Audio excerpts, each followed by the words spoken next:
Yo les gens, bon, je voulais vous parler de ce que je suis en train de faire.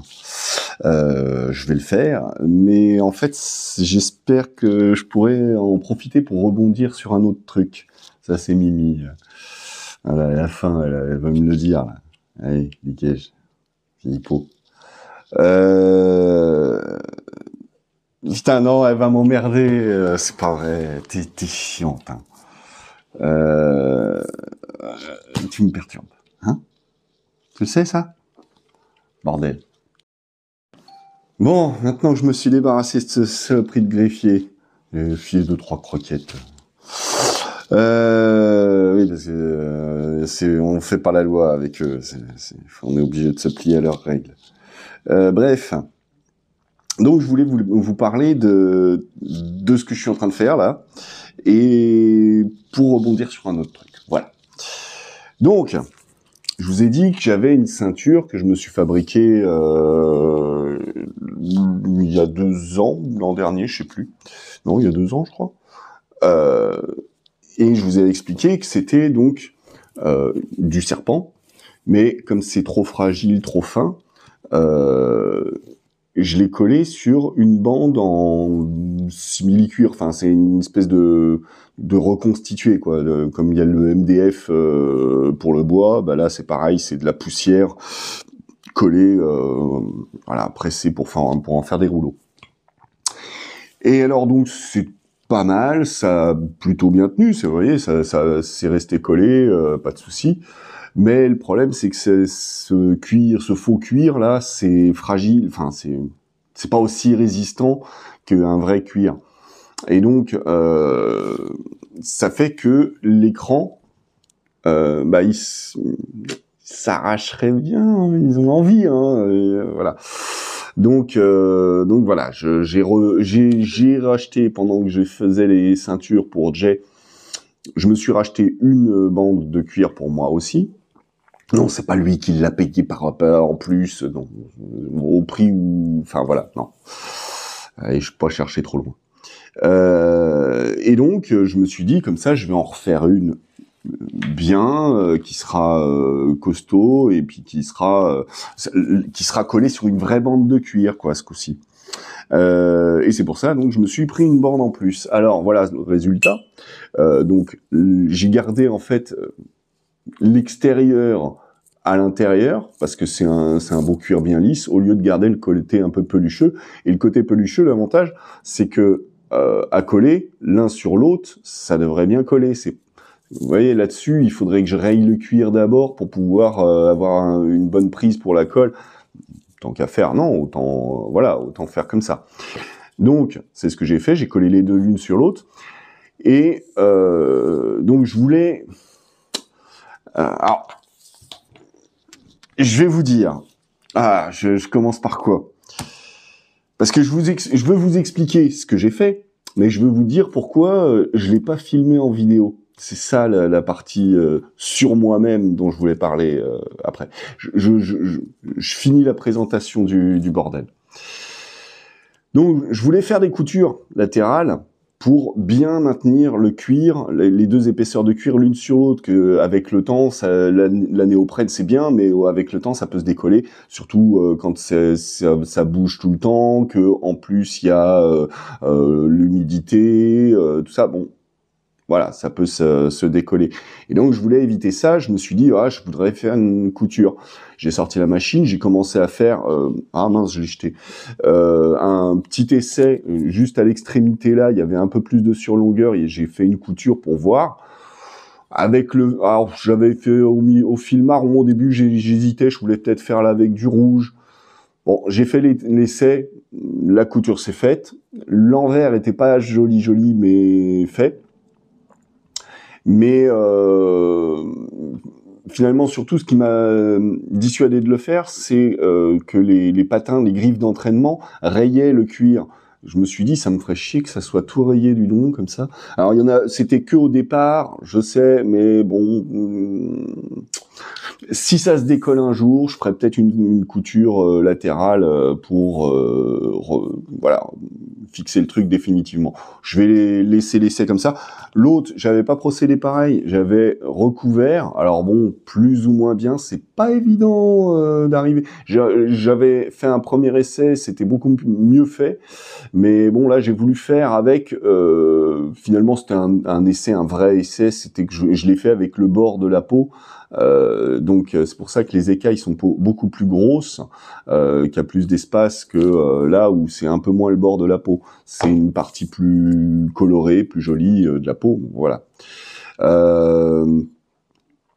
Qu'est-ce que je voulais dire? Donc l'histoire des coutures, bon bah j'y reviendrai peut-être un jour. On verra si ça se décolle ou si ça, parce que là ça se décolle, ça peut pas se décoller là. En gros, hein, c'est collé depuis l'autre côté. Le cuir, une fois qu'il a pris la forme, il a pris la forme. C'est fini, tu bouges plus. Donc là, on verra ce que ça donne à l'usage. C'est pas mon métier à la base. Hein. Moi, j'invente mes techniques pour utiliser des matériaux que j'ai à ma disposition. La plupart du temps, c'est ça. Donc c'est pour ça quand on me demande qu'est-ce que j'utilise comme outil ou quoi. Ouais, j'ai plein de petits outils différents, de plein de choses différentes. Ça, vous voyez, j'ai des emporte-pièces, mais c'est des trucs de merde. C'est de la mauvaise qualité. Vous voyez, il faudrait peut-être que je m'en rachète, ouais. Mais en fait, c'est un de mes trucs, c'est que voilà, je vais pas en racheter alors que j'ai déjà. Vous voyez ce côté pas consommer, faire avec ce qu'on a. J'essaye de vous expliquer. Souvent, moi, chez moi, c'est peut-être maladif, remarquez. Hein, et ça me fait mal au cul si je dois racheter quelque chose, vous voyez. Oh non, tu vas pas me refaire le coup que t'as encore faim, toi, vieille peau là. Saloperie. Bref, donc j'en étais où? Alors oui, pour expliquer encore une fois que il y a du boulot. Chaque étape, quand on n'a pas tout le matériel professionnel, que j'en ai pour 1000 € de matos pour faire tout ce que j'ai à faire, et que j'ai pas appris à m'en servir, hein, tout simplement. Faire avec ce que j'ai, ça veut dire ça prend du temps. Mais par contre, je travaille plein de trucs différents. Vous voyez, c'est un compromis à trouver, quoi. Et du coup, justement, moi j'aime bien innover, inventer les choses. Alors, vous voyez, faire les trous comme ça, quand on a juste un emporte-pièce diamètre 3 mm, bah ça veut dire repérer le début, la fin du trou, faire un trou avec l'emporte-pièce et venir rejoindre, alors soit si c'est suffisamment large avec le ciseau en grande taille, ou alors sinon il faut que je me fasse chier avec le ciseau en petite taille. J'ai pas l'intermédiaire. Ouais, il y a des outils comme ça que je pourrais me racheter. Je pourrais peut-être me racheter la taille intermédiaire entre les deux. Moi, c'est des outils, je les utilise. C'est des outils qui me datent de mon grand-père. Hein. Je les utilise une fois de temps en temps, c'est vrai, quand je fais du bois, je pourrais en avoir plus besoin. Bon, je fais avec ce que j'ai. J'aime bien l'idée de faire avec ce que j'ai sans avoir à racheter tout un tas de trucs. Alors, de temps en temps, ça m'arrive. Des fois, je me fabrique des outils moi-même. Ça, c'était un ancien tranchoir à mon grand-père. Je sais même pas comment ça s'utilise en vrai. Hein. Simplement, bah moi, j'en ai fait une espèce de petit couteau avec ce côté-là qui tranche et ce côté-là en plus. Alors que normalement, il y a que la pointe. Je fais mes outils. Vous voyez, j'ai même fait un manche et tout. Mais de temps en temps, ça m'arrive quand même. Là, j'ai fait une super acquisition. Je me suis acheté un cutter rotatif. Putain, c'est la classe. Alors, je sais pas si c'est parce que la lame, ils arrivent à obtenir un tranchant bien plus vénère que ce que moi j'arrive à faire avec mes petits moyens, avec mes petites pierres aiguisées, machin. J'ai pas une meule à eau ou je sais pas quoi. Non, je fais tout à la main. Voilà. Alors des fois, ça peut m'arriver de dégrossir avec la petite meule que j'ai trouvée une fois en vide-grenier à 10 €. Petite double meule comme ça, vite fait. C'est pas pour affûter un forêt, ça le fait, mais pour affûter finement une lame ou quoi, non, c'est pas possible.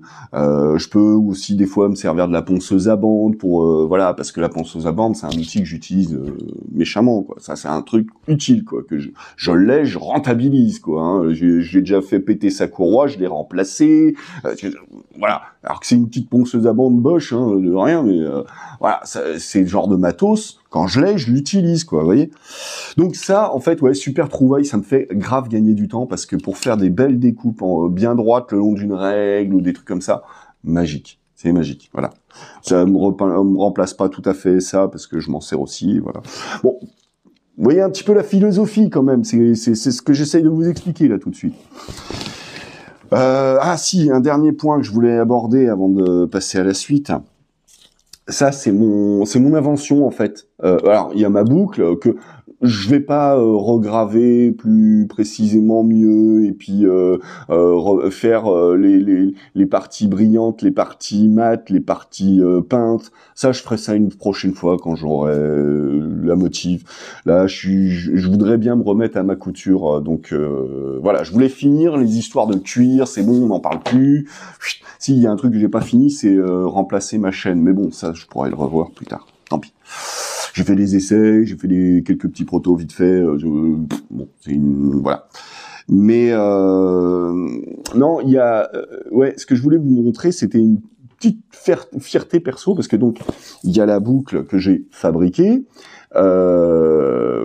personnalisée. Enfin, je sais pas si je vous ai déjà montré. Oh, si je vous ai déjà montré ça, que en fait elle est gravée avec mon initiale. Enfin bref. Et en fait, bah moi, pour fabriquer une boucle, fallait que je réfléchisse à tout à l'avance. C'est-à-dire que la boucle, j'ai pas les moyens de souder super précis, j'ai pas un TIG, hein, moi j'ai un poste à baguette qui soude l'acier, donc je pourrais acheter des baguettes inox pour m'en servir une fois. Vous voyez ce que je veux dire? Ou acheter le kit pour le transformer en TIG, parce que il est possible de le faire avec ce poste, si c'est encore vendu, parce que depuis le temps que je l'ai acheté. Vous voyez, bon, toujours le même truc. Donc moi, je réfléchis les choses, faire avec ce que j'ai.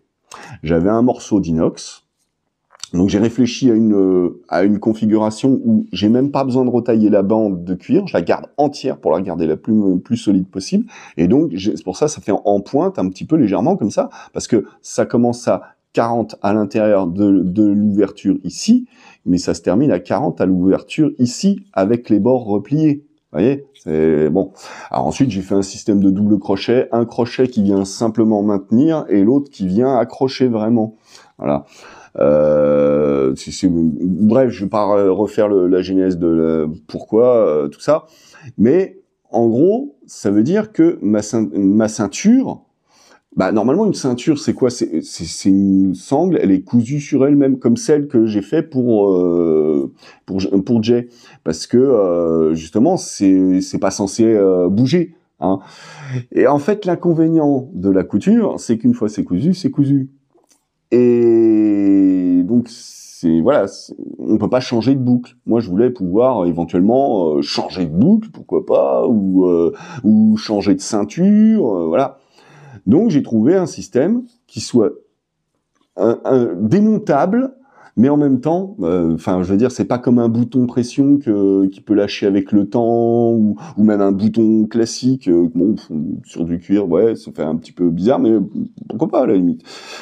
Bref, je voulais trouver mon système, donc j'ai simplement fait cette découpe-là, voilà, une découpe en forme de H, et puis 4 encoches là, voilà, pour faire passer en fait ça à l'intérieur.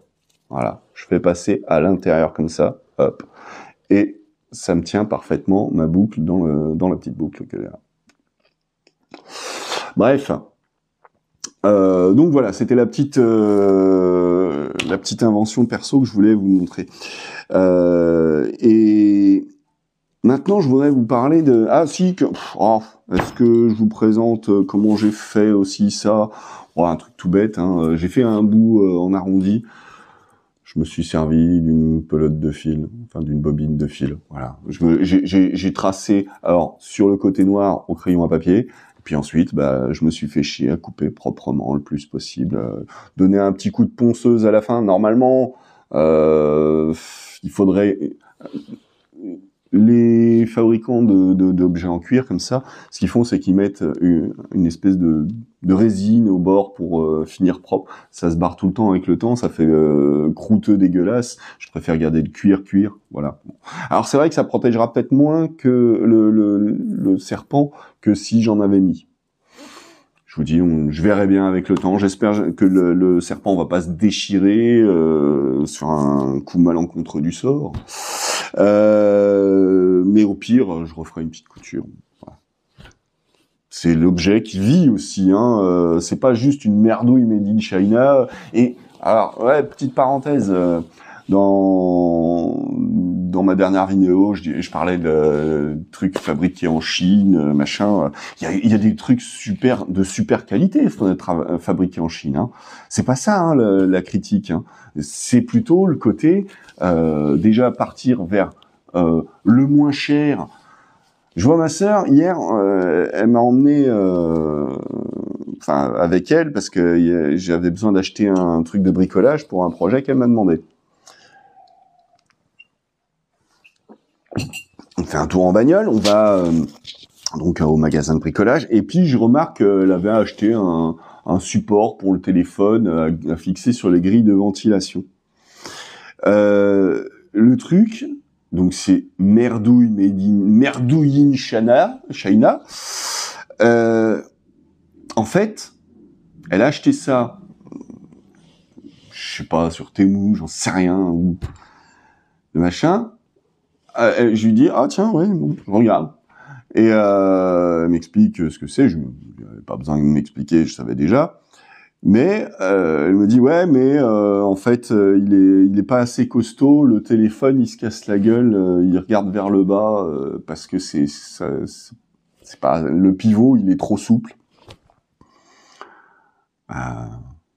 Cool. Il y en a eu combien des modèles comme ça de fabriqués? Fabriqués, transportés, vendus, que les gens ils se disent ouais, mais comme me disait ma sœur, je l'ai payé que 3 €. Je l'ai payé que 3 €, donc on s'en bat les couilles du plastique, du fait que ça a fait des milliers de kilomètres, du fait que je me suis fait entuber de 3 €, du fait que maintenant qu'est-ce qu'on va en faire, tout ça mis bout à bout. Moi, c'est de ça dont c'est ce genre de truc qui me rend dingue, moi. Que je comprends pas que dans notre société, on en soit encore. Et comment ça se fait que ce truc-là, ça soit légal de le vendre? Ça marche même pas. Tu l'achètes, tu le jettes à la poubelle. Tu peux le jeter, allez, aucun remords. De toute façon, tu t'es fait enculer. Il sert à rien. Il pourra jamais te servir à rien. Ce truc de merde là que t'as acheté, jette-le. Au lieu de d'en entasser plein les placards, jette-le vraiment. Alors ouais, c'est bien malheureux. C'est pas le tout de le jeter. C'est qu'ensuite il faut arrêter de racheter ce genre de merde. Vous voyez, moi voilà, je pensais en fait quand j'ai acheté là les 2 gros diamètres là de mes en porte-pièces, merci. Et quand je les ai achetés, je me suis dit, oh, c'est la même qualité, c'est des merdes, des merdes. Alors je sais pas s'ils utilisent un métal mou, ils mettent c'est peut-être du plomb, ça se trouve, on va savoir. Une fois comme ça, j'avais acheté pas le tourne à gauche, le tarot, voilà, des tarots. En fait, maintenant, moi, quand je les ai vus dans l'emballage neuf, je me suis dit, ah tiens, c'est quoi comme assemblage de métaux, comme alliage, parce que ça donnait une couleur chelou. Et je me suis dit, bon, c'est des tarots, c'est vendu pour être des tarots, pas de raison que ça fonctionne pas. Même une tôle très fine, les machins, ils se pliaient dedans. Ils taraudaient rien du tout, c'était eux qui se faisaient tarauder par le trou, quoi. Voilà. Et c'est légal de vendre ça. Putain, la répression des fraudes, elle fait quoi, là? Et alors, peut-être qu'ils font leur boulot, mais qu'il n'y a pas assez de... Mais sauf que, je veux dire, entre celui qui fabrique, celui qui importe, celui qui vend, Il est responsable quand même ou pas de ce qu'il vend, celui qui vend. Bon. Il n'y a pas un moment où quelqu'un qui se dit c'est quoi cette merde? Apparemment non. Mais bon, ça fait tourner l'économie, c'est bien. Hein, ah, il faut ça pour faire tourner l'économie. Donc en gros, il faut que des gens se fassent entuber. C'est ça l'économie. Parce que sinon, l'économie tournerait pas si il y avait pas des gens qui se faisaient avoir à la fin, non. Bon, moi, c'était une petite réflexion en plus en passant. Oui, je reviens vite fait parce que j'ai oublié de terminer en fait. J'oublie tout le temps de terminer les trucs, je passe à autre chose. Enfin, bref. J'ai oublié de terminer sur la boucle en elle-même. Il y a quand même un petit détail à dire, c'est que, comme je disais, j'ai pas de quoi souder finement. Donc du coup, c'est pour ça que je l'ai prévu en une pièce. C'est un seul morceau de tôle. Et s'il y a des plis, c'est parce que je les ai pliés à la main avec l'étau, le marteau, j'ai lissé ensuite pour faire propre et tout, voilà. Donc le crochet là qu'on voit à l'intérieur, je l'ai plié en 2 fois à la main, hein. Pareil, celui-là je l'ai plié en une seule fois, mais bon, enfin c'est parce que là en 2 fois, c'est parce que je sais pas si on voit bien, mais en fait ça fait un double pli en fait, voilà. Voilà, je voulais juste rajouter ça par rapport à la ceinture. Par rapport à la boucle, par rapport à la ceinture, il y a un autre truc. C'est que la ceinture, moi, au départ, la bande fait 1,20 m de long. Et je l'ai simplement prise en 1,20 m parce que, comme Jay voulait des ceintures qui me disaient que la sienne faisait 1,20 m, j'ai commandé sans même me poser la question. J'ai fait en fonction de ce que lui il voulait. Donc j'ai fait les trous en fonction de ma taille, vu que voilà, on fait à peu près la même taille, tour de ventre. Donc j'ai copié, mais je l'ai laissé entière parce que lui il voulait pouvoir raccrocher dans le passant du jean sur le côté. Donc voilà. J'ai fait pareil pour moi. Sauf que en fait ce matin quand je l'ai essayé, je me suis rendu compte finalement de tout l'intérêt d'avoir ça comme système de fixation plutôt que du cousu. C'est-à-dire que j'ai vu que la ceinture elle dépassait beaucoup trop derrière et moi ça m'emmerdait, j'avais pas envie de ça. Donc sur la mienne, ça tombe bien, j'avais juste à recouper un bout et refaire l'arrondi. Par contre, celle de Jay, j'espère qu'elles lui iront. Parce que sinon, ça voudra dire que si elles lui vont pas, je lui ai déjà dit, je lui ai dit, tu me les renverras et je te refais la modif et je te les renvoie, ça te coûtera pas plus cher, voilà. Parce que l'idée, c'est que vu que lui, je lui ai gravé sur l'une et puis fait des trous sur l'autre, sur le surplus, ça serait chiant d'avoir à couper en plein milieu, hein.